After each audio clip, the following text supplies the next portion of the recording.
Harbingers D&D Campaign. Woo! We are so excited to be here with you all. Merry Christmas, Happy Thanksgiving, all the holidays. We are so happy that we were able to finish this campaign, and we're excited to be here for the Harbingers reunion, guys. Yeah, Feliz Navidad. Happy Kwanzaa. Hello, everybody that's coming in. Here we are at the end of a story. Yep. Absolutely. It is a long time no see. We did miss you all so much. Thank you so much for joining us for this Harbingers reunion. We are very, very excited to go over the end of the story today. And gosh, man, it's been a while since we had our final session, guys. Right? Yeah. How long has it been? It's been like at least a month, it feels like. It feels like at least several months. But I mean, it feels a lot longer than I think it has been. But man. It's probably been like 3 weeks, 2 weeks, 3 weeks. Something like that. Hold on. The official count. Yeah, that's wild. My goodness. And here we are again. This will be our last meetup for the Harbingers. At least as far as we know. Which is kind of crazy, kind of sad, to be honest. The end of an era. But, every story comes to an end at some point, and hopefully tonight we can leave you guys on a happy note.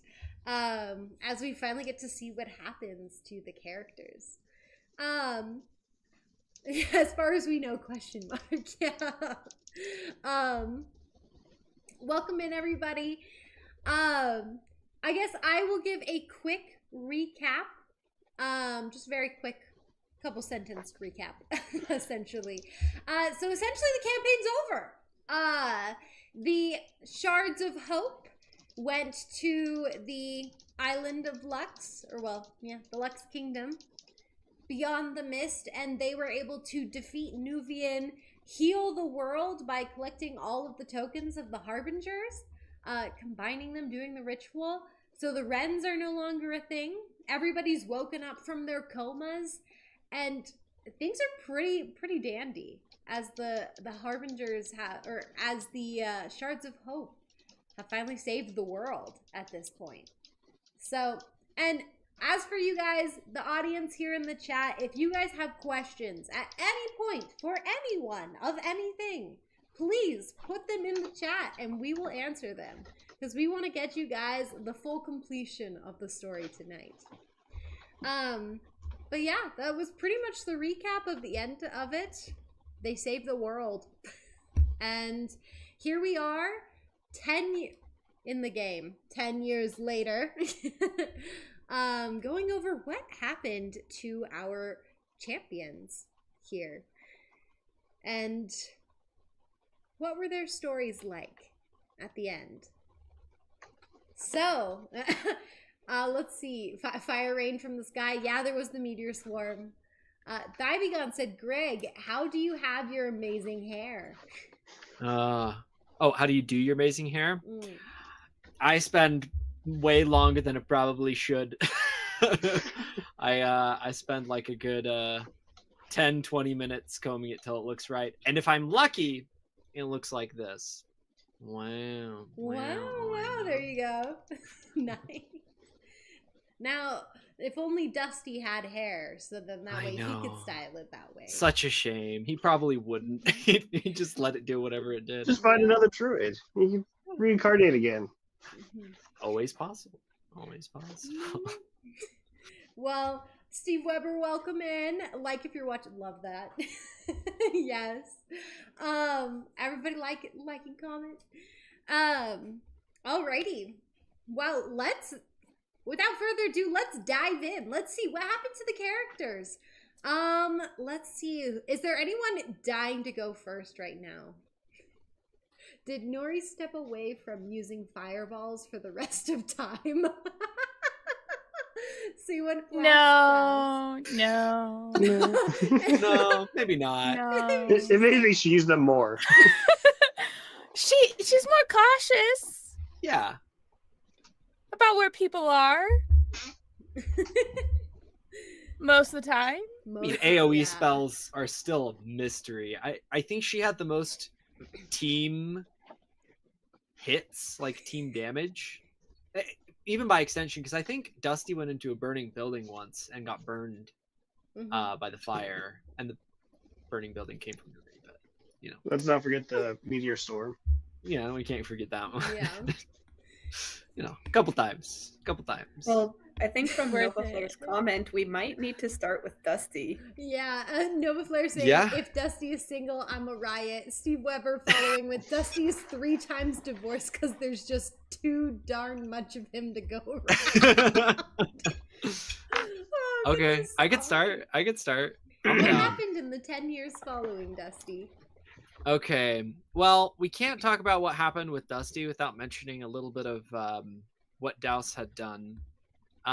So I'm not actually 100% sure when your adventure started, how many years passed, or if it was like right then. Mine would have been maybe like a couple months afterwards. Okay. A month to like 2. And then essentially the adventure would have lasted about 3 years. I mean, Okay. you can share what that adventure is if you really want to. Yeah. From what I understand, it's a bit of a pilgrimage. I mean, to finish the one that you were on, but then it extends a little bit further than that. Would Yes. actually be good for you to add a little context there. I won't. Okay. Not That's until it. this time. That's the pilgrimage. On my turn. After Dusty finishes helping Dane with his adventure, he spends a lot of time developing his connection to the Feywilds and understanding more of the arcane powers at play. Just learning more about magic than he used to know. He visits the Harbingers quite frequently and does actually join a druid circle. There was the specific druid, I wish I could remember her name, but she appeared like in like the last 3 episodes, and Dusty was just I like, want to say her name was like Lily or something. Lily or something, yeah. And he decided, you know what, I think I will join your druid circle. I'm not officially in one, so why not? And so he joins her circle and just learns. I mean, from her, but also just from the world around himself. I will also note that throughout this time, Dusty has very little seen the rest of the party outside of like Douse with the whole pilgrimage thing, but he doesn't actively seek like the party out. If they run into each other, it's a pleasant surprise, but doesn't really seek them out. He does have a little bit of frustration towards Nuri, though, as her final spell in that final fight may or may not have killed his pet scorpion. So he held a little bit of resentment towards her. Sort of a after all I've done for you type thing. I'm sure after a good 10 years he'd be ready to talk, but maybe only after the 10 years. But So yeah, only just now is he willing to talk. only just now would he be willing to talk. He's like, you know what? We should have a chat. So there you go. That's what Dusty's been up to. Alrighty. Yeah, and just to be just so the audience knows, once we go through everybody's like recap as to like where they're at, we're getting them up to recap up to a certain point, because at the end of just like sharing what happened after the 10 years, we're going to be doing a little short mini role play for a certain special event that happened in the world. I guess with that, how about Douse? Do you want to go next? Sure. So, since the sorry, Oh, wait, hold on. It was Lydia the druid. Lydia the druid, and 2, wait, so is he in a relationship or is he not in a relationship? There Oh, was no apologies. I didn't answer mention. on There was no this. answer. No. It's- He's not in a relationship. And there's a couple reasons why, but the main reason is that mentally he is about 14 by this point. So Girls have not cooties. quite yet. Give him another 4 years and then maybe. Technically he's an adult physically, but mentally he's just not there yet. Yeah. Not there yet. Oh, poor Nova Flare spends the rest of the stream powering up and going Super Saiyan only to charge too much and self-destruct because it's riot time Yep, for Dusty. It's riot time. Apologies. I apologize. Not my problem. Oh, goodness. Well, Douse, will hand it over to you. All right. So, after saving the world from total destruction and the terrors and the Wrens, Douse still has to go fulfill his pilgrimage and fix all the portals that might also destroy the world and tear it apart because they're slowly, I guess, decaying over time, I guess you could say? Yeah, they've Or been becoming slowly- unstable. Yeah, they've been slowly becoming unstable. So you had more time on that one, but like, Yeah. eventually, if left to fester, then yeah, it would have just black hole. And so, jump back a little bit. The reason why it took him about a month or so to get onto this pilgrimage to finish this is because he had a wedding to plan. He had to get married to Dane, who he had proposed to in our sessions. I think that was. Well, was it like right before Lydia? It was right before the Harbinger of Hope. Harbinger of Hope, yes. We were climbing the mountain. So he finally gets married, and their honeymoon is somewhat elongated because they're now traveling the world to go fix these portals. Along the way, he's able to meet the other bearers, which are Claude, the Earth Genasi he had met way early on in the campaign, who was a very chilled, laid-back guy. There was Gust, who was the bearer of the wind element, and he was very much didn't want to face the responsibility of being a bear. However, he was willing. He loved having a friend, but he didn't like to be responsible. And then Ash, who was super hot-headed, fiery, egotistic man that got into a lot of fights and was actually kicked out of his monastery, sadly. Ouch. I guess you yeah. could say he got burned. But over a long journey that will be either addressed at another time or just left at this, they're able to fix all the portals and happily. He is now a member of, what was it? It was Westport? West Hollow? West Hollow, over in the Abestus Kingdom, close to the Lux Kingdom, just a nice little boat ride away to keep Dane and Amaris close to each other. And he is a proud father of 3 kids. We have Typhon, Crick, and our little dewdrop, Marrow, named after one of his uncles. All boys. 4th on the way. Yep, 4th one's on the way. That's right. If anyone doesn't remember, both Douse and Dane accidentally drank a potion that caused them both to become extremely fertile. And so many jokes have been made about their procreation. Which one is Way's favorite? Oh yeah, that is one thing. Way is still with Douse. They're good friends and companions. I forgot to mention that. Mm-hmm. Way would say whoever is the youngest. And so that's the dewdrop, Marrow. Yeah, and as you get more kids, it will always be the youngest.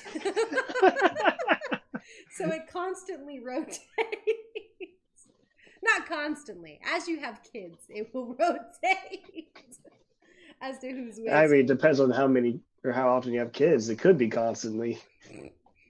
With you and Dane, I suspect so.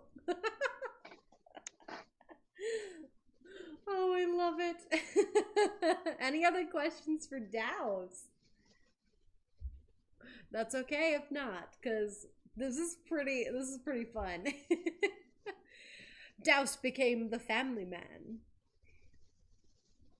He's grown 1 full inch since the whole thing. Yeah. Dang. 1 inch. Where does he live now, Lady Noir says? West Hollow, a city over in the Abestus Kingdom, which is just across from the Lux Kingdom. I love how Nova Flare goes, they've got that Mormon family. They're getting there. Not quite 12 yet, but we're getting there. I love it. They have a bus later instead of a van. Yeah, the medieval equivalent of a bus. Alrighty. Well, with that, which one of the girls should we go to next? Flip a coin. Well, actually, it was mentioned with keeping Dane and Amaris like closer to each other. So I guess I can go next. Yeah, let's do it. Amaris did have a chat with her parents about whether or not to bring her sisters back, Dahlia and Dune. And she told them she will find a way to revive them if and only if her parents want it. And then they just pushed that responsibility back on her. And so she's just like, okay, you know what? No, we're not doing this. Yeah. Well, essentially they were like, it would be nice to have like our daughters, but also they attempted to kill you. And from the sounds of it, they were kind of psycho. So they were like, we'll let you make that decision. They hurt you more. Yeah, so the decision has been made. They have not been revived. So they are now officially passed. Actually, I took a look at how much Amaris had coin-wise, and she is still pretty wealthy with what we have found, majority of it being platinum. So she decided to use that fund to help rebuild Lux after the battle. And from then on, she's been in and out helping with rebuilding Lux and then going back and helping her family with the family business. But during all of that, she is visiting Davdan and they are dating. And it takes about 5 years, but they do end up getting together. So they do end up getting together, and they too have kids. They have 2 daughters named Allura and Iris. So precious, 2 little girls. And the now married couple. It's pretty exciting. Oh, that's so fun. Any questions for Amaris? Oh, after years of asking, he finally said yes. It does kind of feel like that, actually. That's really funny. Yeah, a little bit. Madan and Davaris. I like Davaris. That's kind of cute. Yeah, that one sounds pretty cool. The ship names. Oh gosh. Alrighty. Well, last but certainly not least, let's head over to our resident neck. Oh wait, hold on. Cybegon says, "How is Amaris and the Silver Dragon's friendship?" Oh yeah, actually, we will get to that. I'm actually gonna come back to that question, because the Silver Dragon, Aerocelium, was just kind of like, I'll just say he was meh to her at first, but then we'll talk about what happens after the marriage. Well, I guess, never mind. Well, yeah, that's a wait. I'll talk to it in just a bit. So we'll go to Nuri, and then I'll answer that question. Just remind me. Okay, I guess I'll go. I got lore. I have some notes. The lore. Okay. Let me scroll up to the top of the notes. First off, Nuri had her baby that she was pregnant with at the end of the campaign, and she had a healthy little girl named Kaya. And let's see. Around that time, we talked to the king and Esmond. Well, actually, it was a little before Kaya was born, but Esmond got the curse lifted mostly. He decided with the king that he wanted to stay looking like a drow, but he wanted the sun sensitivity removed and like any other stuff like that. And so, but he decided to stay drow because I don't remember exactly how it said. Oh wait, here it is. Quote, "This appearance is what my wife fell in love with." Isn't that cute? Okay. So he stayed a drow, which Nuri is secretly kind of happy about. They then, she would have done this before Kai was born. There was kind of a lot happening at the same time around Kai's birth, but she became queen of the Winter Court, and No she kind problems. of fixed what? No problems with that either. She just like kind of showed up, and it was She's like, I'm "Hey, you're queen the now." heir." I saved all y'all's lives just now, so she's queen. She repaired her relationship with her grandma on her mom's side, and her grandma became like an advisor to her as she's her name was Zadia. Zadia, yes, thank you, Queen Zadia, who is no longer a queen because she abdicated. But yeah, she's now an advisor to Nuri. Nuri was not keen on it at first, but they kind of got along eventually. I'm gonna scroll back up to my other notes. So that's all happening, and then Nuri, let's see, she's been working with her sister, Dusty's kind of mom, Thea, to work on the relationship between the Winter Court and the Summer Court. This is a little better, hopefully, but she's been working on it. She still studies necromancy and death and all of that, but it's not as much as she used to because she's super focused on running a kingdom. And then she, let's see. She took her new army. She tracked down the lich that stole Ami's soul and nuked it. And nuked it. So is she still using Fireball? Yes, she is. And just for some clarification for everybody, that lich turned out to be this was a whole plot thread that you guys were supposed to hit before a certain plot thread.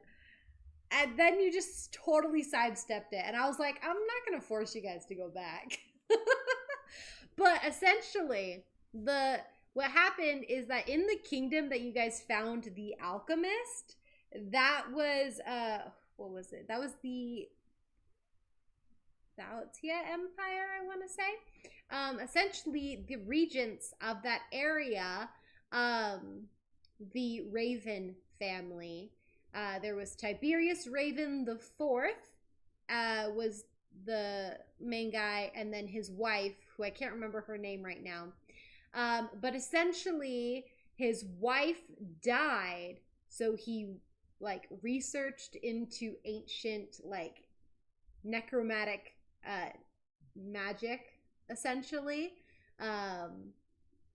and ended up getting mixed up with the god of monsters in this world, and made his wife into a lich, who then worked with Nufian for a little bit.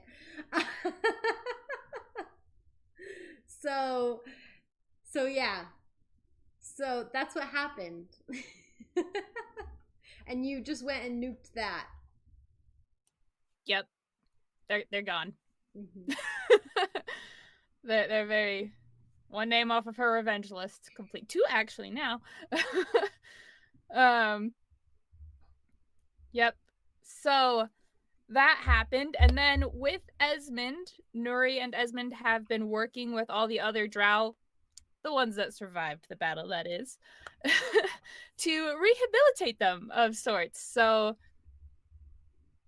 if they can become good and correct their ways, they've been helping them do that. If they were just real gung-ho about Nuvian still, even after years of him being dead, they were imprisoned. And if they were really bad, executed. But those are far and few in between. Yes. Then, she's currently running for the United Queen spot. So maybe she'll get that in a year. She's trying. And it's part of her plan to reunite all of the courts and fix their issues with each other. She's trying her best. She's trying her best. Yes, and as often as any players were, like other character players were around, she obviously would love the Shards of Hope to stop by. She has designated rooms for everyone, even Dusty, even though he's never been there, but he has one and it's always kept ready for him to come. So they always, if they ever come, they always have rooms designated to just them, decorated to just them, in the palace. She also has come to the Lux Kingdom a few times, as part of repairing Esmond's relationship with his family over there. And kind of just a fun tidbit, Nuri's outfit, she no longer hides that she's from the Winter Court, or while she's in winter, she doesn't hide that she's summer. So her like outfit is kind of like summer and winter kind of like meeting, how like one side's summer, one side's winter, and then they have a kind of like a clash in the center, and that's her outfit. And then she has her crown, which is like gold for like the sun, but then it's like has crystal and snowflake stuff to incorporate both sides.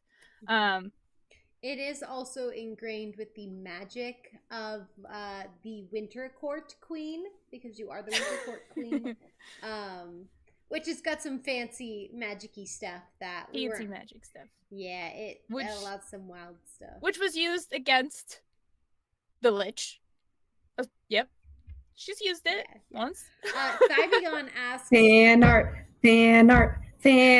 Yes, would love to see it. Put it in our Discord in our fan art section. Thibegon says, does she have a campaign slogan? Because you said she was vying for the United Court Queen. A campaign slogan. Does she? If she had one, this is not well workshopped, but if she had one, it would probably be along the lines of unity and like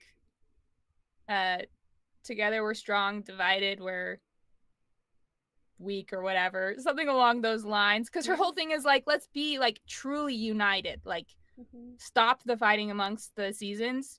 That's stupid. That's her whole like thing. I haven't thought of a slogan though, but that I should have. Yeah, so there's all of that. Now, the next big thing is that she recently had, so this has like been going on for a few years, and now that we're at year 10, she has like 2 months ago had her third baby, Alistair, and he's a little baby boy, and he's really cute and healthy. Now, the fun thing about her 2 new kids, so there's Ami, and he looks like Esmond did when Esmond was a kid. But now her last 2 kids, since Esmond has kind of accepted his new look, they now have like a light purple shade of skin. And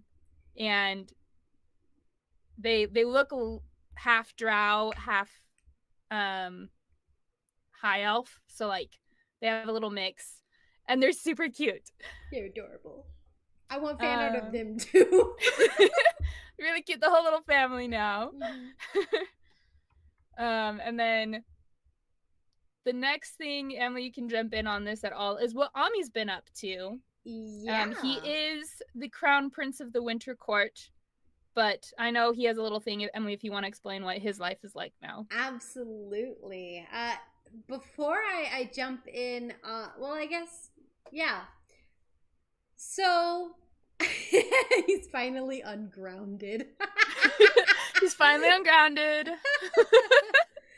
Seji, so the curse was broken, but Esmond worked with the king to actually keep his looks, but to remove the like sunlight sensitivity and all the negative stuff, because he wants, it's what his wife fell in love with, you know. Because he hot. He's super hot. Facts. Oh goodness. But yes, so for Ami is the crowned prince of the Winter Court. And I'll kind of tag team this one with Nuri. But this kind of leads in a little bit to the Toughhammer family. Girth and Drav did move back to Dragondale and help rebuild, where Girth did eventually start up her own bakery, with much pushing from Douse and Dane to help kind of like, hey, your food is good, let's do it. She keeps her prices incredibly low so that like anybody can afford her food and her bakery, her baked goods. And if someone really can't afford it, she still tries to help out wherever she can. And her whole motto is making sure that people are fed. If you go hungry, she will take it personally. She has my vote. To the Costco of D&D merchants, yes. As for little old Tax, growing up, now she is around 20 years old, 10 years later, she has become an adventurer, following in the footsteps of Dusty, her big brother, as she calls him. And she has become a barbarian. Are we surprised? I don't think we are. No. She actually ended up going back to the tribe that her parents were from, and ended up going through like the whole like coming of age trial stuff. And then decided at that point that she wanted to be an adventurer. And this is where Ami comes in. Because Tax invited Ami to come with her. Because they had always kept up connections all growing up. They essentially are like best friends right now. Pen pals. Pen pals. They chat all the time. Or I guess quill pals. Yeah, quill pals, sending stone pals. And essentially she invited him to go and adventure with her, which Ami was ecstatic for. Nuri, on the other hand, She's not excited at all. Now keep in mind, elves only reach adulthood at 100 years old. He's 20. He's a baby. But Mom, you got married at 60. Technically, she might have been a little younger, but that's besides the point. Nuri She always might have said been like 60. 50. She always said it was 60, but like she was like 60, I think 5 during this campaign. And she was married for 18 years, so she got married at like 50. She at like I In just her know it was like the 50s. equivalent of like a 17-year-old or a She had 16-year-old a is when she teenage got married. pregnancy. Yes, she did. And so he's like, I want to go on adventure and blah, blah, blah. At 20 years old, and she's like, you're a baby. You're a child. You're not even an adult. I'm not even an adult yet. Like, she's still not an adult. We need an adultier adult. Yeah. So Nuri So who chaperones the agreed. chaperone? Once the lich was dead, Nuri agreed with 2 conditions. 1, he had to take a highly specialized combatant trained by Esmond himself as a guard and a very talented cleric who's carrying a couple diamonds ready to resurrect Ami if he dies.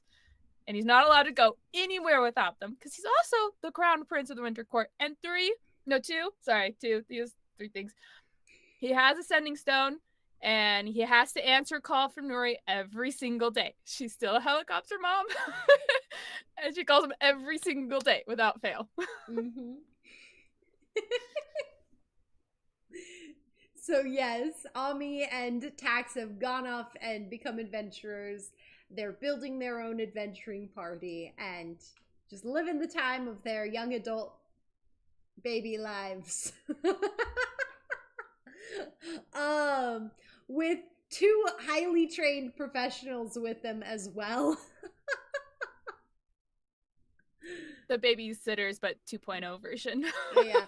Well, what's funny about that though is the fact that like they'll hold back because they understand that like they got to do it themselves, you know. But obviously they will step in if Ami's life is in actual danger.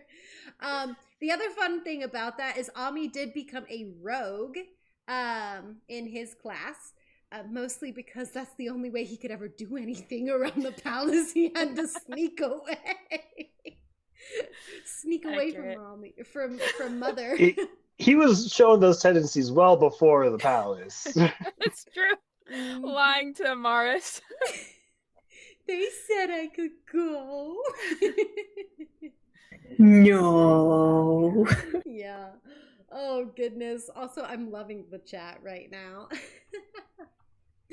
As for the other NPCs, guys, let's see. Thea and Miles, they joined Douse and Dusty on the quest, helping out with the pilgrimage, also like healing all of the portals. And essentially, like, where their story was is they were happy. They were officially together, but they never felt the need to get married. They also never, like, had the need or want to have, like, kids. So they're just happy. They're together, and they go on adventures and travel the world. They're just living their best life. Yeah, that's pretty much. They just build their own kids. That's what Thymegon said. They have the technology. Yeah. They consider Dusty their kid, so they visit Dusty as much as, like, you know, as they can. It's not like they're like hanging around Dusty all the time, but they come and visit. So The ironic thing of taxing Dusty as her older brother, where Dusty's only mentally 14, yet she's like 20. Yeah, she's technically mentally older than he is. Kind of funny how that works out. That is very funny. Oh, goodness. But yeah, so that's Thea and Miles. Let's see. As for Azon ended up just after he, you know, abandoned his duties as Winter King and gave it up to Nuri, well, Nuvian and then Nuri, and he really did not want anything to do with the kingdom or the throne, and he just decided to go and be nomadic, and he travels around, builds little trinkets, and kind of leaves it at that. So not much is known of him because he doesn't keep in contact with anyone. So, and if anyone was trying to contact him through the Sending Stone, which I will assume has happened at least once, the very, like, a couple days following that, the Sending Stone, his half of the Sending Stone was returned to Nuri in a neatly wrapped parcel. And he was never seen. After that, we've got Ray Nymph, the Alchemist, and Granny. So Ray Nymph, after the battle, essentially went out into Kalenbur to help all of the people who were sick and injured from the Wrens. She traveled around all over to just try and help people as much as she could. Granny tagged along as well. They would also travel with Amaris every now and then back to the Lux Kingdom to visit, restock on supplies, and eventually, when the Lux Kingdom did decide to allow people to start moving there, which has happened in the most recent year or two, they decided to move and live there. Granny does marry one of the older elves. And it the blacksmith? It was the blacksmith. Get it, Granny, I love it. Mm-hmm. Granny does marry. As for Ray, she has no relationship prospects or romantic relationship prospects, but she's very okay with that. So she's just living her life, caring for other people. She enjoys it. She probably hangs out with she probably has seen Dusty every now and then, you know? Are there any other NPCs that I'm missing? Oh, Granny is still kicking. Yes, Thigh-Big-On. Lydia is still salty about the emotional support rabbit. Oh, yeah, absolutely. Still salty about that. But eventually she gets another one. But then when Dusty freaks out about that one, she decides to let it go and gets an emotional support horse. Nice. Dusty can manage with the horse. He's like, this one I understand. Nice. Am I forgetting any other? Oh yeah, the horses. Lucky and Trapper. Lucky and Trapper. Which one of them got the emotional support job? I feel like that would be Lucky. Lucky. I feel like it would have been Lucky. Lucky became the emotional support horse to Lydia, and Trapper just ended up roaming the lands as a wild horse. Could Nuri have taken him as her royal steed? He's like he's like Maximus, the captain of the horse guard. Because he wants adventure. Sure. You should have sent him with. You should have sent him with Ami. I mean, then it's basically just the whole bit. He might be with Ami then. All right. He might be. Ami has Trapper, but Trapper's getting on in years at this point, though. Oh, okay. He's with Nuri then. He's older, living the high wiser life. Maximus. Yes, he's living the high life. He's the captain of all the horses. No. Here's how it'll go. Nuri took Trapper back with her to be the royal steed. And then, since everyone at this point is having kids, Trapper has little foals. One of those foals becomes Ami's steed. Yes. You know what? Yes, there we go. Love Ami has a royal horse from Trapper. The loyal steed. I love it. Yeah, I'm loving this. I think that's all the NPCs that we had. Just to kind of get we're gonna have a short little role play. Kind of going over an event that brings all of the Shards of Hope together for one last ride, at least, that we are going to experience together as an audience. And then we're going to dive into the Dissenters campaign and talk a little bit more about the characters that we're going to be seeing in the next campaign. So make sure to stay tuned for that. But as for this little role play here, it has been 10 years since the Battle of the Lux Kingdom. And at this point, lots of time has passed. Things have changed. Amaris is married to Dabdan. They have two little girls. And with this, King Vinali Bolvaris decides to retire. Step down from the throne and let Dabdan and Amaris take the throne of the Lux Kingdom. And with that, You guys get to rule a kingdom and shape it in your own. And with this coronation ceremony, all of the Shards of Hope have been invited. All of your friends have been invited.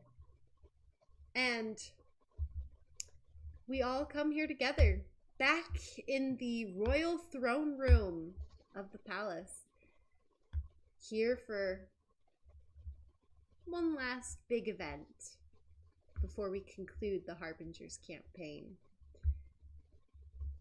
At this point, we'll say the coronation has happened. Amaris and Davdan are now the new king and queen of the Lux Kingdom. And this is now, we're now in the after party. Dane is running around chasing after, like kind of waddling after her 3 boys. So that way, and she's saying, no, Douse, you go see everybody. I got the boys. It's okay. But Way's helping you out. She's baby-proofing everything. It's okay. You'll go like talk see with your friends. like a wave of water like go over to like an edge of a table when a kid gets too close. Yeah, Way is absolutely doing that, especially for your youngest.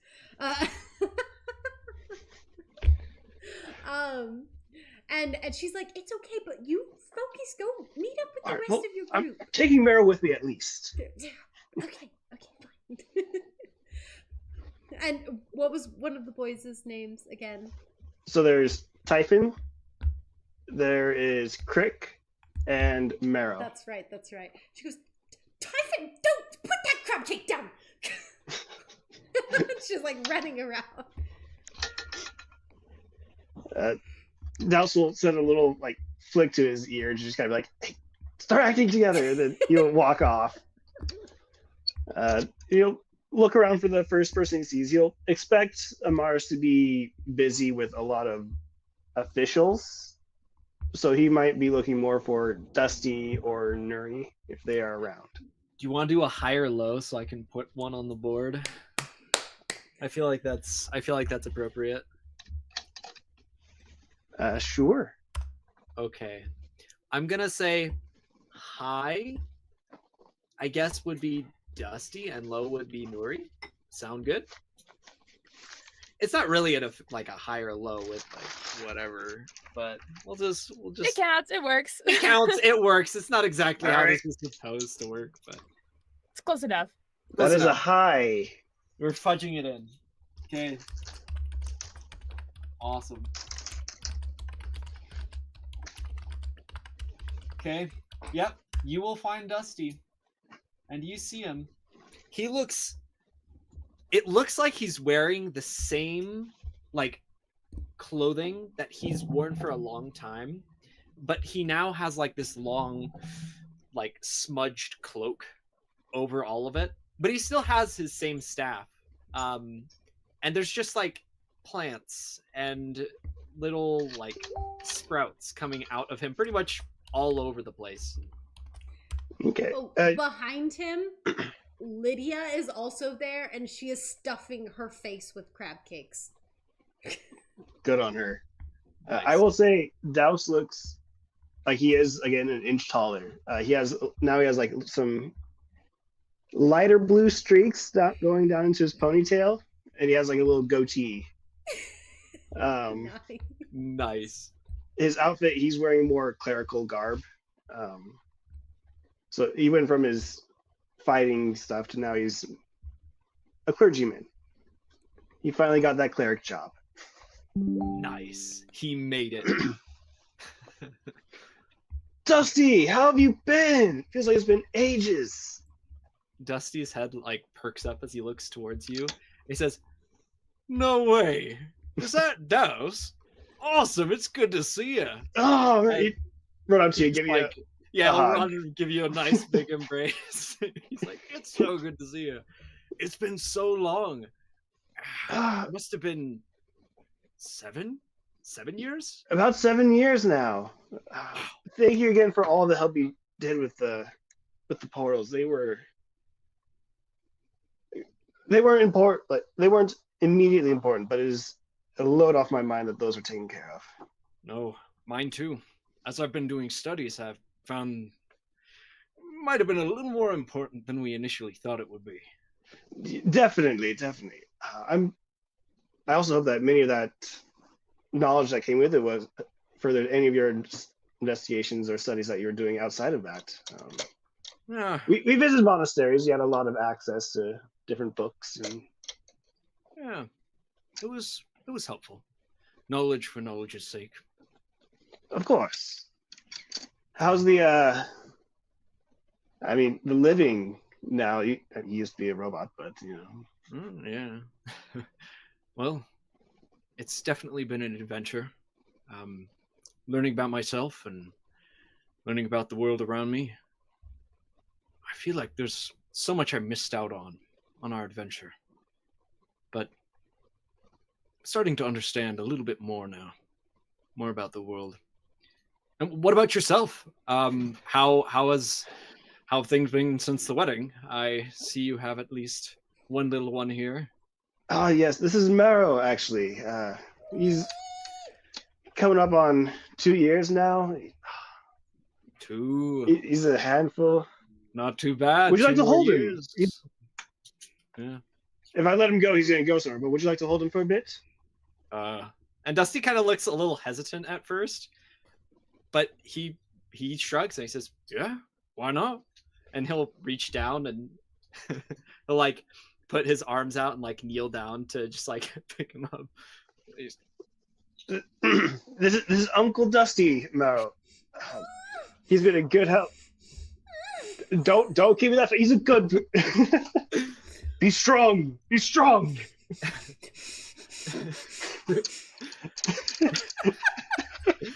Dusty will reach over. He'll grab one of the little sprouts on his shoulder, and he'll hold it out. And he's actually going to like cast Druidcraft on it to like have it sprout up, and it turns into this beautiful blue flower. And he just kind of like takes the flower off, and he reaches it out towards the towards the kid. He's like, "Here, for you." What do you say? Thank you. Of course, anytime. Have you seen Nuri about? No. I haven't seen her. Thanks for joining the Nights at the Nerd Table. Hey. No, I haven't seen her. Not yet. As you say that, you guys actually see Esmond in the crowd. Esmond, his ponytail is considerably shorter than what it used to be. Sad days here. So it's not as long, but it does still go down to his shoulders, and it's slicked back and tied backwards. As he's wearing like a nice regal suit, standing up straight and tall, no longer having the hunch of a defeated man as you guys used to see him, but now he stands tall and proud. A small silver circlet on his head as he is, the consort of the Winter Queen. No, but the king of the Winter Court. And as you kind of see him in the crowd, they kind of are turning, and right on his arm beside him, Nuri, would you like to describe yourself? So unlike Esmond, her hair has actually gotten way longer. So her hair is much, much longer, elaborate updo. Again, that like clash of the different seasons. Her fancy crown. It's a lot more fancy than his. And she has Kaya like next to them, and Kaya has like that like light purple skin and like snow white hair, and then she's like has one arm kind of like on wrapped in Esmond's, and then she's swaddling Alistair in the other. Light purple skin, as Kaya does, but his hair is like a really light pink, like really close to white, but still kind of pink tinted. So she finally got one that kind of looks like her. Finally. And as soon as she sees you guys, Nuri just lights up and will pretty much drag Esmond, not as elegantly as she could. She like loses her queen composure and just kind of turns into a little teenager again. Is excited to see her friends. Seeing you approach, Douse would immediately have Meryl like super focused on you. I was like, "Look, it's Uncle Esmond and Aunt Nuri. Go get them!" Like that would be the only time that he knows he will run in a straight line is when he sees you. Because Nuri has her baby. I'm assuming it'd be Esmond that like catches him, but yeah, Esmond would like snatch up Marrow, and just be like prop him up on his hip, and Marrow would be like cooing and giggling and being like, just having. He's about two. He's about two, but yeah. Yeah, two. Sorry. Happy My little brain... squeals. Happy squeals. Yeah. They're happy squeals, and he's like half Uncle words. Esmond. Something like that. Yeah, sorry. It's been a while since I've been around a 2-year-old. It's fine. I was just like, he doesn't really got coo. He could probably Yeah. make some words, sentences. Yeah. Depends. My niece screeches when she's happy. She just screeches. That's what she does. Yeah, that's right. My nephew's too. So I should probably base this off of him. He just screams all the time. Yeah. He's like,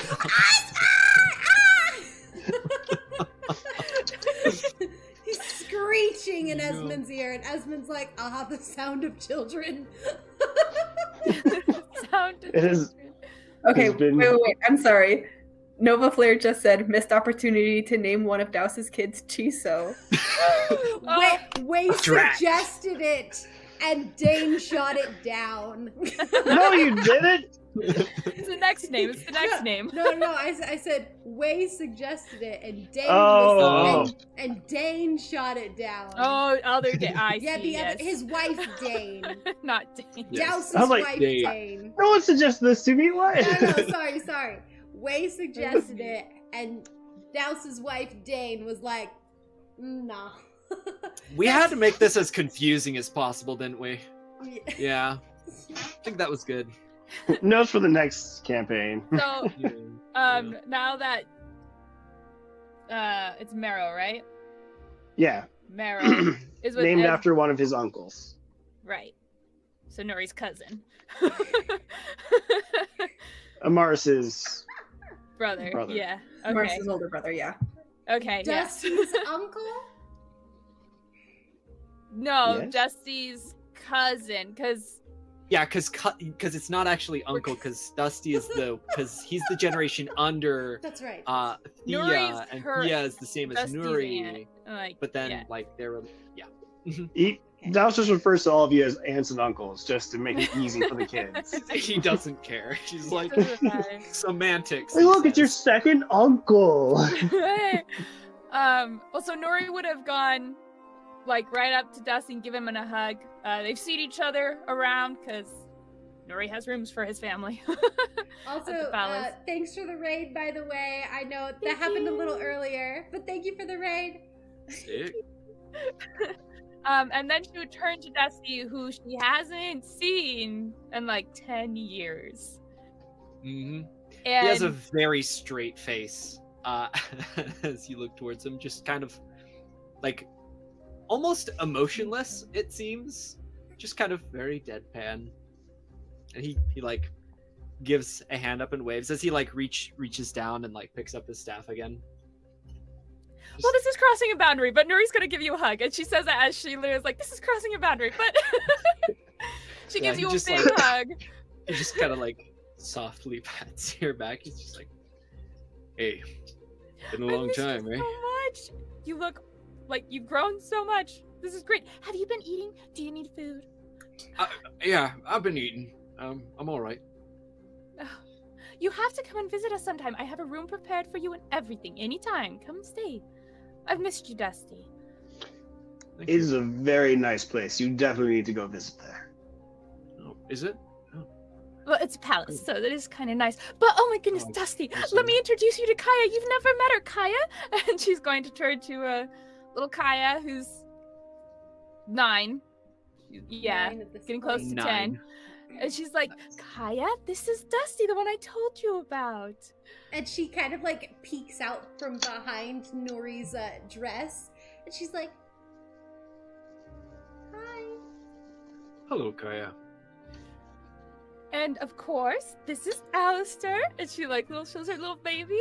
He's 2 months old, and his middle name is actually, she says it in Sylvan, but it means Dusty in Sylvan. Nice. Oh, that's That's so very cute. Dusty almost gives like a slight confused look as you like, oh, we named him after you. He's almost like a confused look, but he like reaches out a hand and just kind of like almost like just like inspects the child, pats it on the head. He's just like, Would you like to hold him? sure. Nuri will hand Alistair over to Dusty, and she just seems so happy and excited. Dusty just kind of sits there without really saying anything, just kind of looking at the child. And after a brief moment, he looks back up and he says, you know, I've been doing a lot of studying, and miracle of life still is a wonder to me. He just kind of leaves it on that thought as he just kind of looks at the child, and eventually he returns him back to you. Amaris, are you here? Or did you I step think she away had from- to step away for her friend. Yes, I am here. Oh, good. I am just taking care of stuff. Okay, whenever you come back, let us know so we can bring you in. Yeah. At this moment, coming around the corner, actually chasing one of Douse's kids, Crick. You actually see Tax going, "Ah!" running after Crick, and Crick's like, "Ah!" laughing as he's like running away, and Tax goes, kind of comes to a stop as she encounters your group. Tax is now a 20-year-old young woman. She is wearing a lot of leather armor on her, and she's got this ginormous battle axe, which you guys would recognize as Drov's old battle axe, strapped to her back. She's wearing this big old smile as she turns to you all and she goes, "Hey guys, so good to see you!" And she goes, "Rah!" to Crick one more time, and Crick goes and darts off. And almost right up on her tail, you guys see Ami, very poised, very standing up straight, very crowned prince and all. And he almost like backs into her, but you notice a hand grabs his shoulder and like stops him and goes, "Young prince, no." "Keep your balance." And he's like, "Oh my gosh, get off me." As his attendants are around, still taking care of him. They turn to you both. Ami's like, "Good to see you all. Long time no see." He's very tall, very gangly. Got a cloak that's wrapped around him, but his hood is down, and it's very open. It's not like he's disguising himself at all. Whereas Tax is a lot more like laid back and casual. She runs up to you, Dusty, as you're holding Alistair, and she like comes in, and she's originally going in for like a big tight bear hug, but then she sees the baby and like goes awkwardly changes it last minute to like a side hug. She's like, "Sorry." He just like leads into it. He's like, "It's good to see you again, Tex." At this point, Nuri would take the child, but then she'd go to Ami and be like, "Oh my goodness, are you okay? Have you been eating?" The total mom thing, as she always does. Yes. And Nomi's like, Mom, I'm fine. Jeez, Mom.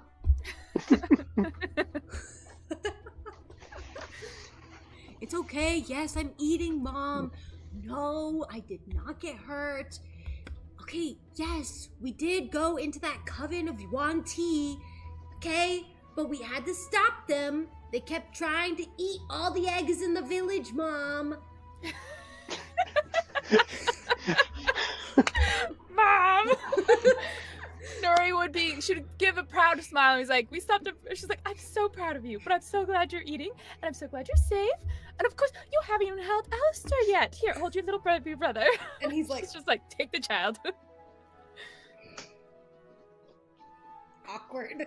He's like, I don't want to hold my baby brother.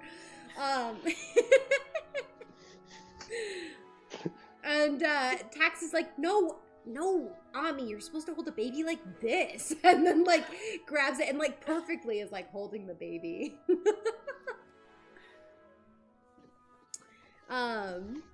As the two come in, and as this happens and this pair come up to you guys, the one and only Amaris, now queen of the Lux Kingdom, and her husband Davdan come walking up to your group.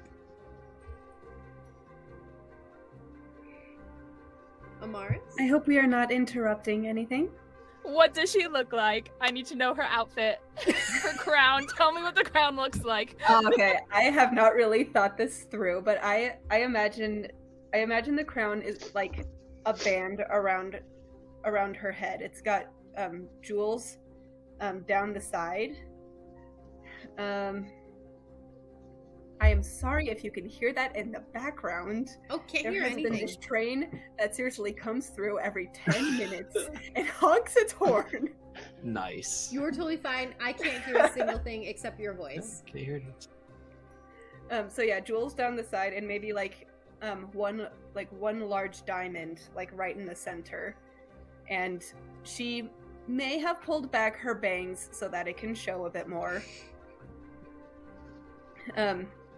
The dress's skirt in the front comes down to her knees, but then gets longer in the back, almost to like her last outfit. The top once again has like the cut off sleeves right at her shoulders, but there's some fabric that comes like from the chest, loops around her arms, and connects in the back. So pretty. I love it. She's so pretty. As soon as Amaris comes up and says they're not interrupting, Nuri turns and she's like, oh, you look absolutely stunning. You were so beautiful up there. Oh my goodness, Amaris, you are a perfect queen. And she's gonna go up and give you a hug. Very royal-like, but she's too excited. Well, Amaris still isn't really fitting the royal stereotype yet either, so she will hug you and just be like, and you look fabulous as well. Flatter me. Davdan turns to Esmond and goes, and you look fabulous as well, Esmond. And Esmond literally looks at him. You see this moment of silence pass between them, and then he goes, oh, thank you. And then they both burst out laughing. That is awesome. Dusty, he'll actually walk up a little bit behind Nuri and almost like bow curtly towards Amaris, and he says, congratulations. That's a little bit of a promotion, yeah? Yes, and I thank you. But honestly, there's no need for the bowing. We're friends. We're practically family, Dusty. Yeah. I mean, technically we are, yeah? Douse will give him a little push forward. He like stumbles a little bit. He looks back and he's like, eh. And he'll go up and he'll give Amaris a hug as well. And she will return the hug. As hugs are exchanged between everyone, I know Tax and Ami Ami reluctantly will give out a hug to anyone who wants it. Tax is giving out hugs to everybody. Amaris will turn to Ami and have just kind of like a playful glare looking at him, and it's just like, you haven't been getting into trouble, have you? And he kind of looks at you and he's like, depends on your definition of trouble. And then he looks at his mom and he's like, but no.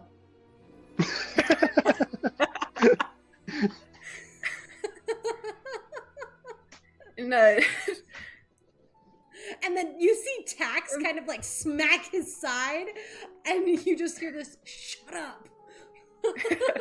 Nuri goes from smiling to like, excuse me? And Amaris will like look up at his two babysitters and just kind of like eye them, and like question Nuri about them, like their skills, what they do, and all that. And I'm guessing Ami is getting a little annoyed with this. A little. But then she's actually going to like pull him a bit closer and whisper to him that only he hears. Your mom may or may not have needed babysitters as well.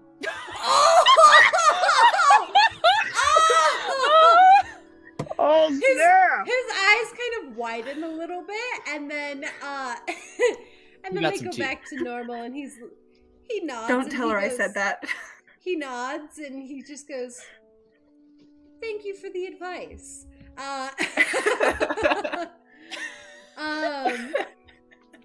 And then heads on over to Tax, and Tax is like, "What advice? What'd she tell you?" And he's like, "I'll tell you about it later." Douse may or may have not challenged Tax to just a duel later on to see how she's faring. Nice sparring Tax... match. When they first met, but this is well past that point. Oh yeah, Tax would be so down. Rematch? Oh, he never fought? Oh. Well, has he? We could say he's fought her a few times. Yeah, probably over the years, especially because you guys you guys don't live that close, but it's close enough to the circle, the toadstool rings, that you guys could probably have visited and stuff like that. Oh yeah, over the years. And they're practically family. Yeah, and she's probably also come and visited you guys too, because she and Ami are out adventuring. You know, they're having fun. And once a year, they are required to come back to the palace for a week. Yeah, so... I mean, Tax is totally down with that. Their entire adventuring party is totally down with that, too. Like, free food, nice comfy beds in a palace. I mean, that's solid. That's good stuff.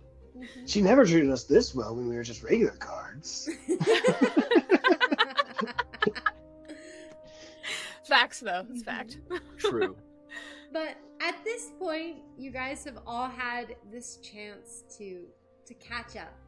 Is there anything else you guys wish to discuss before we close on this chapter? I would say that Dusty would pull Nuri aside and actually talk to her one-on-one. Because he kind of probably should. I feel it would be unjust to the campaign to end with any amount of hostility between these characters.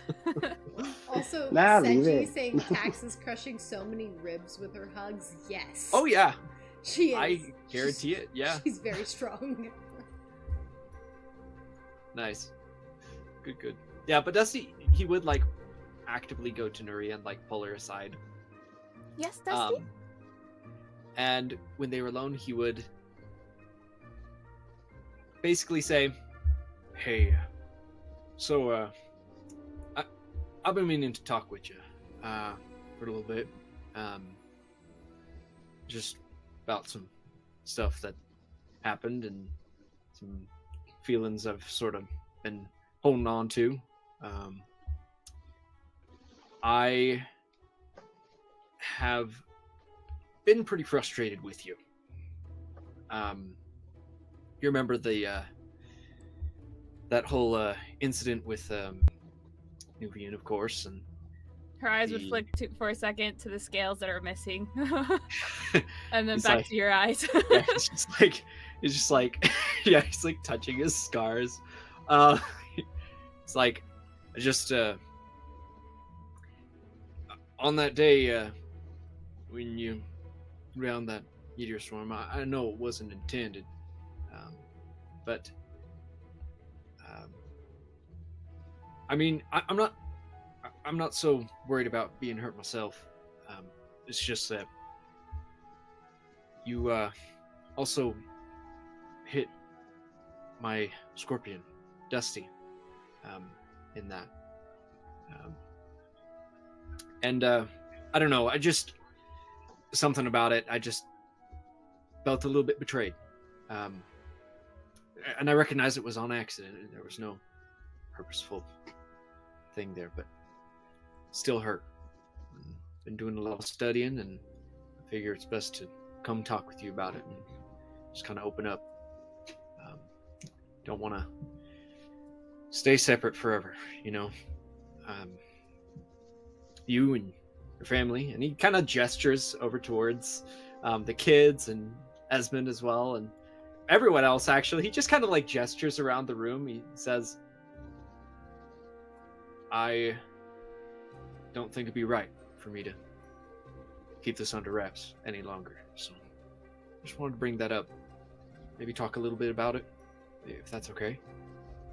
Of course, I'm so sorry, Dusty, about what happened. I was careless with my magic. I heard you. She kind of like looks to the scars again.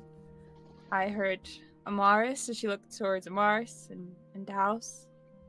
Esmond. I almost killed all of you. And I did kill Dusty, the scorpion. And I'm sorry. I was blinded by rage. And I didn't think logically about how dangerous this spell would really be. I'm sorry. I hope you will forgive me one day, and I know I betrayed your trust, and I am sorry about that. And I will do anything I can to make it up to you, I really will. Because your relationship is very important to me. And my son is named after you, because without your influence, I wouldn't be here. I would have left. I would have crossed the hillside, kind of left. You're the reason I'm still around. And it might not be the relationship we have now, but I will always consider you like a son and a nephew at the same time to me. And there's always a spot for you at my home. And there always has been. And there always will be. And I'm so sorry for killing Dusty. You can see, as you're talking and as you're sort of finishing up, that like his eyes are glistening a little bit as tears begin to well up in his eyes, and he just like he says, "Oh, Nuri, it's all right. I understand. I mean, Nuvian did quite a bit to hurt you. And frankly, if it were down to me, perhaps I would have been just as reckless with all that power." And he just kind of shakes his head, and he like reaches out his arms and brings you into an embrace. This one feels a lot more tender and a lot more serious than the previous. And he says, "You're my family. I've always considered you to be the mother who wasn't with me. Thea and Miles, they may have put me together, but You're what made me who I am. And he just kind of like tightly holds Nuri and he says, of course I'll visit you. Of course I'll visit you. Nuri is returning your hug very tightly. And as eventually they pull apart from this hug, you can see she is crying. He is too. He's like reaching up. I've missed you, Dusty. I missed you too.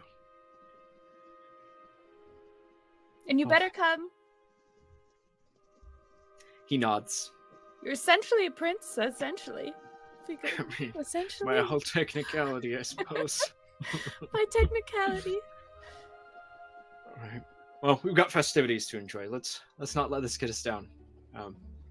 And he just kind of like gestures and let us get us down. Dusty, this is not a let us get us down moment. This is a moment for not drinking. I'm not allowed to drink anymore, but for a moment of dancing and cider. Of course. And singing. I've been practicing. I'll show you. I'll show I'm so you. excited. Amaris will be so pleased. Oh my goodness, you must sing for her. I've been holding it for this moment. I know she will. I know she will. 10 years in the making. I love that. And Once we return, Nori's gonna be like, Amaris, Dusty's been learning how to sing for you. You must listen. And can we have a performance check from him? I'm down. I'm down. Actually, before we do the performance check from Dusty, I would like to attempt. We're attempting something new that is going to be taking place in the Dissenters campaign. But we're going to attempt to do a poll in the chat. So for you guys, the question is advantage or disadvantage on Dusty's performance check. So the poll has started. Vote. What you need to do in the chat is type vote. I think it's you have to type the thing in the parentheses based off of your vote. So if you want him to get advantage, you have to type the exclamation point vote space A. I think. I'm not 100% sure how these works. Something like that. Start typing random stuff and eventually something will work. Yeah, baby. Mayhaps. It may Is only work this on Twitch. in Does it work on It both? should work Twitch? on both. Let's see. Let's see. what's for disadvantage? It's This is also the a same thing, but bit of a Spicy. beta test. Bit of a beta test. But D? it's a beta test, guys. I'm not 100% sure. You just say D or B? Nova Flare So- put D for disadvantage. That's what it says on the poll. Yeah. Okay. A is advantage, D is disadvantage, 60-50. and then you can do no effect, which is NA. It says don't forget to Trouble one. Doesn't look like it's working. You might just have to manually tally them up for this time. Might see how it works. I don't know. Yeah, hold on. Give me 1 sec. It's a test. Thanks for being our guinea pigs, everybody. Yeah, it's a... Hold on, what if I do... I'm gonna try something.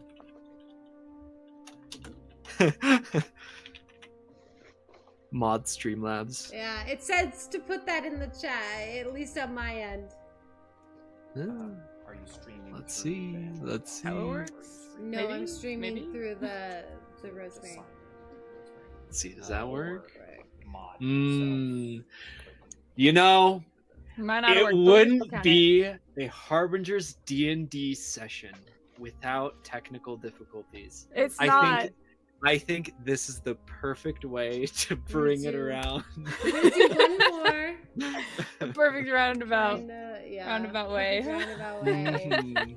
I'm so sorry, but we'll tally up your stuff in the We'll chat tally, we'll here. tally. We'll tally it up. So far it looks like advantage 1. Okay. Wait, I think 1, 2.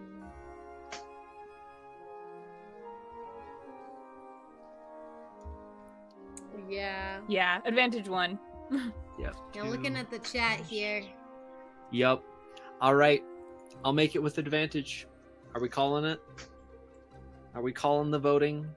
Yep, we're gonna call it here. We're gonna close the poll. Sorry guys, we're gonna figure out how to do it. Epic. All right, here we go. The roll. Performance. This better be good. That's not bad. 15. There we 15. go. Hey, 15. with advantage. I love it. That's So pretty it's good. not quite a Morris level, but you do a very beautiful song that you perform for Morris here. Mhm. And everyone gets into it. It's very wonderful. Actually, some of Douse's kids will actually stop running around to actually listen, which, you know, Nice. that doesn't happen often. No, it doesn't. You Dane notice, is thankful for that. yeah, Dane like takes a stop by one of the like food tables, and she's like, Get some bread. looks Douse over would- like at the table, like looks back at the kids, looks back at the table, sees the chocolate croissant, goes back and hobbles or waddles over to Douse. She's like super pregnant. He like tries to like help prop her up, but he's just so short. She's like, it's fine. It's fine. He's like, I'm sorry, honey.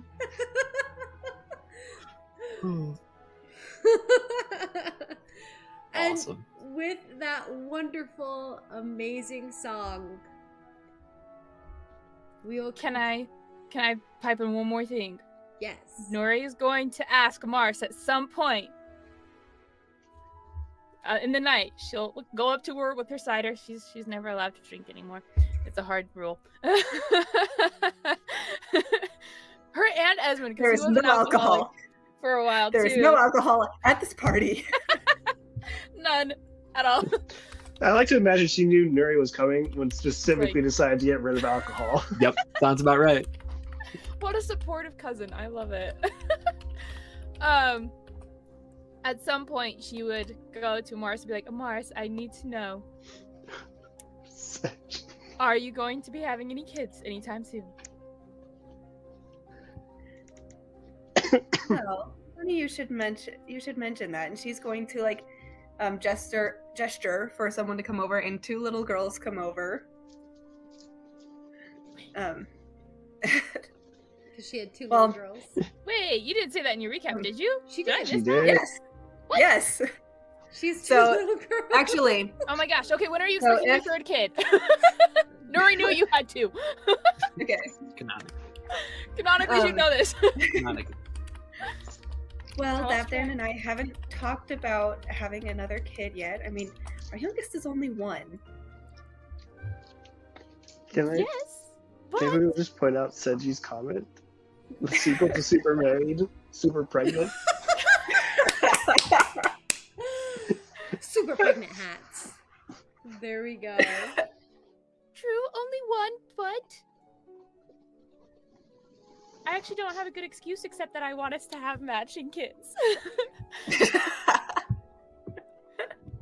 So technically you need a fourth one because I have Dusty, so. And Amaris will just kind of be like, okay, I guess that counts. It'll be so wonderful. Okay, next question, a little more serious. Please tell me, Amaris, what is going to be your first rule as queen? Prohibition. Dad's like, well, I mean, we have to discuss them before any like together. As But he is queen. right. Because it's funny He because is right. Megan is in a like more patriarchal society, whereas Nuri is in a more matriarchal society. Funky how that works. Yeah, isn't that interesting? Well, I'm not saying that it's like his word Right. is law or like your word is law. Right, it's more- just different. Right. It is different. Amaris will say, well, Davdan is right that we do need to talk about this. But if he agrees with me on this, I think it would be good to to open the borders a bit. Of course, we're still going to have regulations, because you never know what's going to happen. But I mean, I think it would be good to give people a chance for a better life here. I love that. Once you open the border, we should start trading. The winter and Little Lux Kingdom, we can have trades opened. Oh my goodness. We can start our own trade company, essentially, almost. It's like the Leonard, but we could have our own thing. This is great. I mean, only if you want to, obviously. Obviously. Amaris smiles, and says that would be great, but we need to see how things go first. Oh, true. I'm yes, we're elves. It doesn't have to happen immediately. It's a while in the making. You've got time. You've got time. The point is, Amaris, I'm just so proud of you. You're queen, and that's amazing, and you're going to be fantastic at it. Thank you. And your kids are adorable, and you need 2 more to match mine. What about? And Dane pipes up. What about to match mine? I've got one on the way. It's about to pop. Well, you already matched, Dane. That one makes 4, actually, so we're even. It matches. It's okay, honey. It's okay. We don't need to match all the way. We're good. Honey, I am craving. Right away. He runs off to grab some snacks. I love it. She's What a like, good husband. seafood! Here's a question I want to know. Are Esmond and Douse still, like, good friends? I think so. They've Are got they like still their own little bromance. Bromance? Do they still have it going? A little, yeah. Yeah. I love it. They just kind of Okay, didn't really interact in this one moment here because we didn't role play it out, but Yep. they probably We don't have totally- the time. Yeah, they had their own side romance conversation going on. Their He was like, their "Oh, wives- Douse," and he was like, their "Oh, wives that's- forced them to dance together when Dusty was singing. Mhm. It was. Yeah.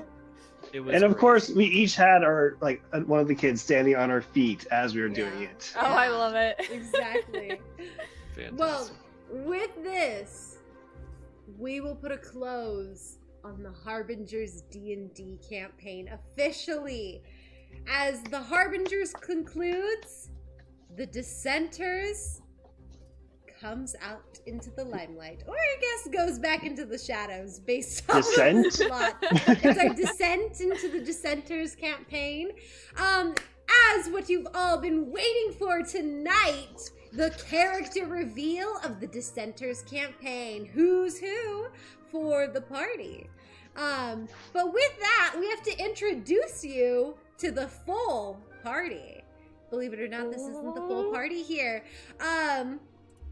Without further ado, let me put on the spooky music here. Ooh, the spooky. A little spooky. It's not like Well, I mean, it is Friday the 13th. Happy Friday Official. the 13th. We all descend, Seji. We're all descending. Alrighty, everybody, put It's a your madness. hands together as we switch over to the Dissenters campaign officially. Say goodbye to the Harbingers. We loved you all. Bye. Goodbye, Harbingers. Goodbye, And Douse. hello, Dissenters. Dun, dun, dun. And to our new member, Caitlin Nelson. Hello, Caitlin. Say hello to the chat and everyone. Hello, hi everyone. Oh, goodness. If you guys have any questions, please feel free to put them into the chat here. We're super excited to have Caitlin here joining us for the Dissenters D&D campaign. Caitlin, you wanted to share with everyone a little bit about yourself? So my name's Caitlin. I'm currently living in Idaho, going to school to be a graphic designer. I love D&D, and I'm really excited to join. I'm really excited to join with you guys, and it's gonna be a really fun time. I love all these people here. Booyah. We love you too, Caitlin. But with that, I'm actually going to turn the stream head over to Sierra here, as she will be our new dungeon master for the Dissenters Campaign. Hi. Welcome to the chaos. Just kidding. Let chaos reign. Vibegone would like to know, Caitlin, how long have you been playing D&D for? So I haven't been playing too often, but I grew up my entire life role-playing, and I love storytelling, and I love all this stuff, and so I'm really, really excited. It's my first official campaign that I've joined, but I have done a few D&D games in my life, so I don't know, I'm really excited to just learn and grow along with everyone. Awesome, thank you. We're so excited to have you. This is gonna be really fun. We are now an officially full party, and so a little introduction to the Dissenters Campaign. This one is a little more spooky, a little more serious than the Harbinger has, but of course there will be humor because it is D&D, and there will always be humor, especially with this party. Kind of a little blurb for everybody. We will be playing in the world of Farrand, and specifically in the kingdoms of Arkukari and Steelforge. One is enclosed in eternal night, and the other is locked in this endless war with Steelforge. And the party will be diving into the mysteries of this war and all the other chaos that comes with it, which we will learn as we go, because I don't want to get spoils. But we are going to give a little introduction to each of our players. So I am the DM for the next game. I will be doing all of the NPCs, monsters, quest givers, all of that. So that's me. But we will go ahead and start with Greg. Can you introduce to us a little bit about your character? Absolutely, I'd be happy to. So, in this campaign, I will be playing Paige, a Kenku rogue. And usually, Kenku can only speak from history, things they've heard here and there, mimicking words rather than coming up with their own. But something's a little different about Paige. He doesn't seem to have a full grasp of what has happened. Apparently, he has lost his memory. And so part of his quest will be figuring out his backstory, figuring out who he was, and just pushing forward as best he can. Love it. Thank you. We're so excited to see Paige and his crazy adventures. Let's go ahead and jump over to Emily. Can you tell us a little bit about your character now that you're officially a player? I'm a player now, guys! I get to be a player! I'm so excited. Sorry, I was just literally pulling up the sheet real quick. So I now have it up. So my character is Ray. Wait, hold on. I had to double check real quick. I am Rayla Sunstrider. What you know about Rayla here? She's a paladin. Which we all like a good fighter class. Some fun things about Rayla. She has long, thick, wavy, like golden blonde hair. She's generally very layered up in a lot of grubby clothes. But what most people, do know about her in this campaign is that she is a disgraced noble. Her family is a traitor to the kingdom, you'll find more about how they became traitors to the kingdom there.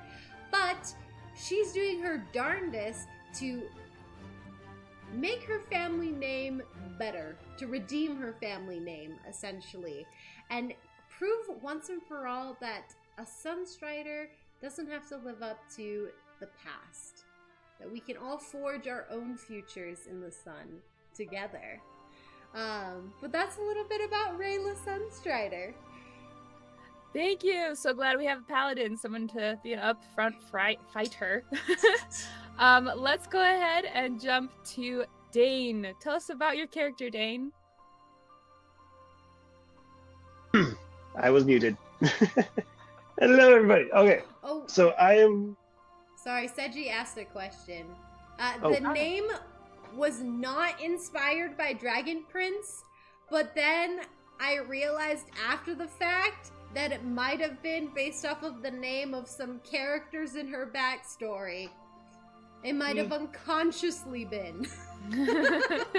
But not consciously. Sorry, now Dane. Okay, you're good. All right, so I am playing Castile, who is... I will keep his race secret for now, because that is something that he's trying not to expose, and will probably come out in the campaign. But he's playing as a druid. He is with the Circle of Energy, and currently he's been with them for about a year. Inside this circle, they have the curse that has been on Steelforge has been reported to be showing up in other places, and some of the druids have been sent out to go investigate it. However, that group of druids is missing, and so Castile is going out to find them and hopefully report what has happened to his kinsman. Awesome. Thank you. I'm very excited about that. Backstories are great. All right, let's jump over to Megan. Tell us about your character. Hello. So in this campaign, I will be playing Zeely, a 13-year-old tiefling girl with like pale lavender skin and navy blue straight hair that goes to her shoulders with braids on either sides on the inside of her hair. She, actually much like Greg's character, doesn't really have any memories. She woke up in the middle of nowhere with only remembering her name. She doesn't know where she's from, what her purpose is, where she came from, where she's going, none of that. She only knows her name. She speaks in very broken common, and even that is very rare. She majority speaks Elven, so not a lot of people can understand her. People only know that she was one day chased into town by dire wolves, and from that point on she had been living on the streets until she met Rayla, and from that point on has basically been following her around. Thank you. I love having a little buddy system, so I'm excited about that. Last but not least, Caitlin, tell us about your character. All right, guys, I'm so excited about my character. So, my character, her name is Kaya, and unlike everyone else, she's more of a loner. She comes from kind of a traumatic backstory, as we all do. But she is a half-elf, and she is a wizard, and she has, because she's a half-elf, she has very fair skin, very light hair, like opal eyes, just very blinding to look at, I would say. But she is also very, very short. And so, because she's part human, she's very short, so she looks very young. And a lot of the time she likes to keep to herself because she comes from a noble background. So she hasn't had a lot of friends, and right now she is currently looking for a long-lost family member that she really cares about, and so that's what started her on this mission. She's kind of secretive though, so I guess we'll learn more about her as we go on. Awesome. Thank you. Well, this is our party. They don't have a party name. They haven't met yet, but this is who will be playing in our Dissenters campaign as we go on this fun adventure. If anybody has any questions that they want to ask for any specific cast member about their new character, or the DM about what the new world or anything like that, go ahead and drop those comments. We'll answer a few, but I know our time is really close to running out. However, come back on January 10th. That is when we will be having our first session, and it's going to be at 6:30 p.m. Mountain Standard Time. So save it on your calendar. Come back January 10th. It's going to be fun. And there will still be effecting of the game. The inspiration won't work the same as it did the previous time. but you can still affect the game as we go, and there will be a chance to do that every single session. So come play with us live. We're very excited for that. Yes. Anything else anybody wants to pipe in? People are asking a quick recap on the classes of everyone. I'm a paladin. Awesome. I'm a rogue. Druid. Warlock. And wizard.